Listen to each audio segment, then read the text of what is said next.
Goma a reçu la représentante des Nations Unies au Congo par intérim, donc M. Van de Peer, via son aéroport. J'ai vu certains talibans se réjouir. J'ai vu certaines personnes se réjouir. Laissez-moi vous donner des informations et analyser avec vous cette actualité-là.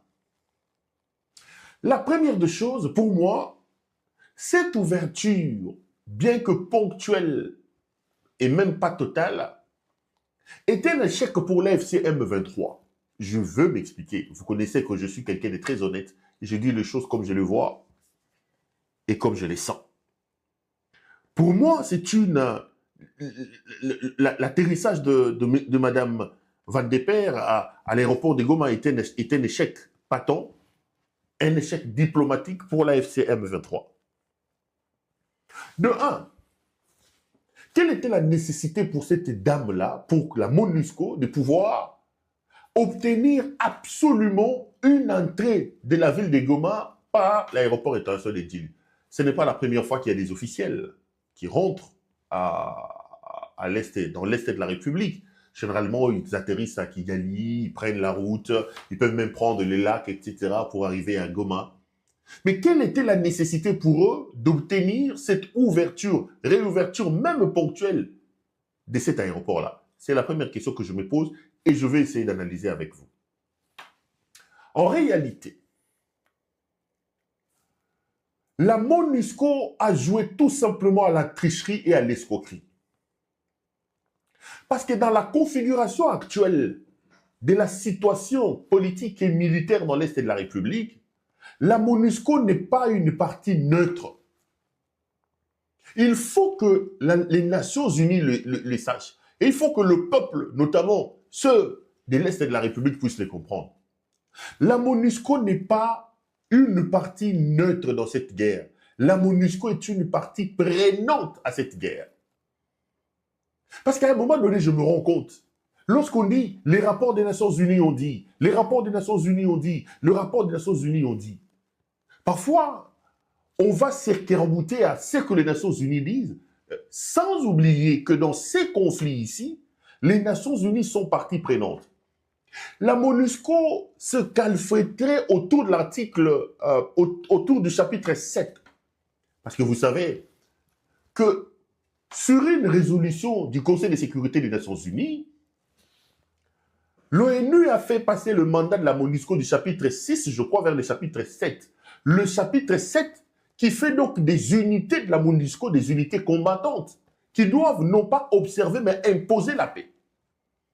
C'est d'ailleurs dans ce sens-là que la MONUSCO s'est battue notamment avec les troupes de la FCM 23 dans l'Est de la République. Même dans la bataille de Goma, la MONUSCO a participé. La MONUSCO a participé.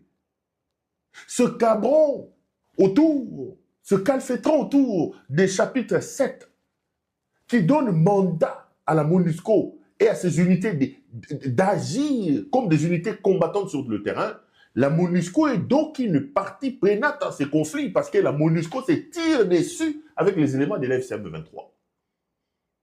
Du coup, à un moment donné, quand on se rend compte, quand on veut s'accrocher à certains rapports des Nations Unies, tout en sachant que les Nations Unies qui sont au Congo n'ont plus un mandat d'observateur, mais plutôt un mandat des unités combattantes, à un moment donné, moi je me dis, attendez, il faut quand même faire attention. Hein. Ils ne vont pas être tendres contre la FCM 23, contre Corneille Nangaa et ses hommes, quand ils savent que sur le front, ils se tirent dessus. Ce sont des ennemis qui se tuent. Ils se tirent dessus. Ils se tirent véritablement dessus. Et dans ce contexte-là, ouvrir, même de manière ponctuelle, l'aéroport de Goma, pour que la MONUSCO, qui est investie des mandats pour agir comme des unités combattantes, pour moi, c'est un échec. Et lorsqu'on lit, quand on a commencé à parler de la réouverture de l'aéroport de Goma, rappelez-vous, ça a été une demande plusieurs fois multipliée par M. Tshisekedi. Rappelez-vous même de la France qui a dit qu'il faut absolument ouvrir l'aéroport de Goma. L'FCM 23 a refusé, d'ailleurs à juste titre, parce qu'ouvrir l'aéroport de Goma aujourd'hui, quand on sait que l'FCM 23 n'a pas encore un contrôle de l'espace aérien complètement, serait se mettre en danger.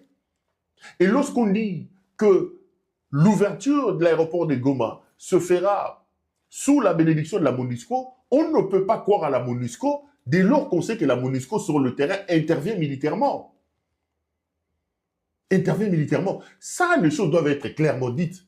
Pour moi, ce qui s'est passé avec la MONUSCO est une escroquerie des Nations Unies. La MONUSCO est un escroc dans ces domaines-là. Elle a tout simplement escroqué. Elle agit aujourd'hui sous les chapitres 5. Elle est une unité combattante contre les forces de l'AFCM 23. Donc, ils n'ont pas à attendre une sorte de laxisme de l'AFCM 23 parce qu'il y a des militaires et des hommes de l'AFCM 23 qui ont été tués sur le front par les balles de la MONUSCO. Par les balles de la MONUSCO. Donc, pour moi, l'ouverture de l'aéroport de Goma sera un échec pathétique sur le plan diplomatique pour l'AFCM 23. D'ailleurs, et c'est ce que j'écris aujourd'hui, lorsque vous regardez aujourd'hui la scène internationale et la scène diplomatique, vous pouvez tout me reprocher, mais personne ne m'enlèvera mon honnêteté. On se rend compte que la situation diplomatique commence petit à petit à se corser contre l'AFCM 23. Mais pourquoi? Parce que le fou qui est au pouvoir, M. Helmut Ngeleka, Félix Tshisekedi, il est prêt à vendre même sa mère. Lui, il est vraiment prêt à prendre sa mère, à la mener inde, tiens pas Guterres, il dit, joyeux salade le rolini. Le plus important pour moi, c'est de rester au pouvoir. Il est prêt à vendre sa femme. Ce monsieur est en train d'affamer son peuple. Les militaires sont impayés. Les policiers sont impayés. Les fonctionnaires sont impayés. Mais des millions d'argent sont détournés. Et le peu qui reste, il le distribue comme des petits pains à ces histoires de lobbying. Il prend notre richesse. Il prend tout ce que nous avons de précieux. Notre richesse du sous-sol, nos minerais. Il va les déposer entre le pied de Donald Trump pour que lui reste au pouvoir. Donc, l'intérêt supérieur, ce pourquoi Kabila a eu des problèmes avec la communauté internationale, ce pourquoi Kabila a dû quitter le pouvoir, avec notamment la révision du code minier, ces voyous de Bruxelles ici, pour lui, ça ne représente absolument rien. Il est prêt à tout sacrifier, et d'ailleurs, il a tout sacrifié pour que lui reste au pouvoir. Ce qui fait qu'aujourd'hui, il commence petit à petit, pas encore de grandes victoires, à engager quelques victoires diplomatiques. Ça, nous devons être honnêtes pour le reconnaître. La preuve, c'est notamment le départ des gens de l'AFCM 23 de la ville d'Ouvira sur un coup de tête de la diplomatie américaine. La preuve, c'est la stagnation de la situation sur le terrain. Parce que vous vous rendez compte qu'aujourd'hui, il est difficile pour les gens de l'AFCM 23, quoique supérieur sur le plan militaire contre M. Tshisekedi des pouvoirs, se mettre en branle et se mettre en mouvement. Il faut faire taire, d'une certaine manière, figer les fronts, comme on dit, gagner le temps et voir comment l'environnement international et comment l'environnement diplomatique va évoluer. Ça, c'est des millions de corruptions, des millions de lobbying que ce monsieur est en train d'aller jeter à travers la fenêtre, affamant son peuple. Le peuple n'a pas d'eau, le peuple n'a pas d'électricité, le peuple n'a rien à manger. Lui, il s'en fout éperdument. Le plus important pour lui, c'est de pouvoir rester au pouvoir. Et cette action-là, ces actions-là, ces processus-là de corruption amènent quelques petites victoires diplomatiques sur le plan, sur le front dans l'Est de la République démocratique du Congo. Et ici, j'en avais appelé à la responsabilité de l'AFCM 23. Quand je leur ai dit, il est temps que vous sortiez un peu de votre torpeur, que vous arrêtiez de vous contenter seulement des Goma et des Bukavu. Parce qu'à un moment donné, l'image que vous nous donnez, c'est l'image des gens, bon, beaucoup, quoi. Quand j'ai parlé de la quinoiserie, quand j'ai parlé de la révolution Android, etc. Même si je sais que je me suis fait... Même si je sais que je me suis fait des ennemis dans ce camp-là, ben, moi, je m'en fous éperdument. Je m'en fous éperdument. Le plus important est de vous dire la vérité et de vous rappeler que qu'on vous aime ou qu'on vous aime pas aujourd'hui, vous portez sur vos épaules l'espoir de tout un peuple. Hein. Les Congolais ne savent plus à quel sein se vouer.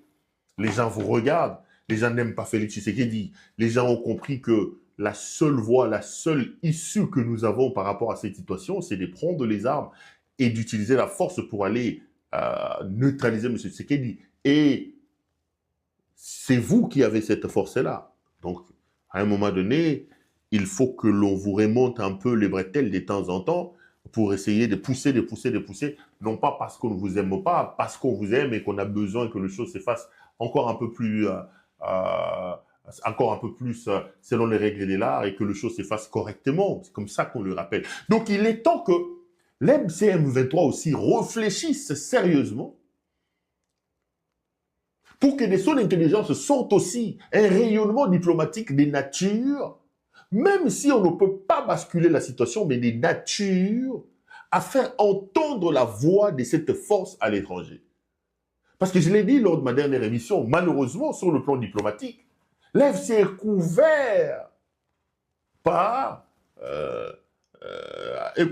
c'est une alliance, l'FC est couverte de Nicolas Lipata et Rwanda. Mais attendez, le Rwanda ne portera pas la responsabilité tout le temps.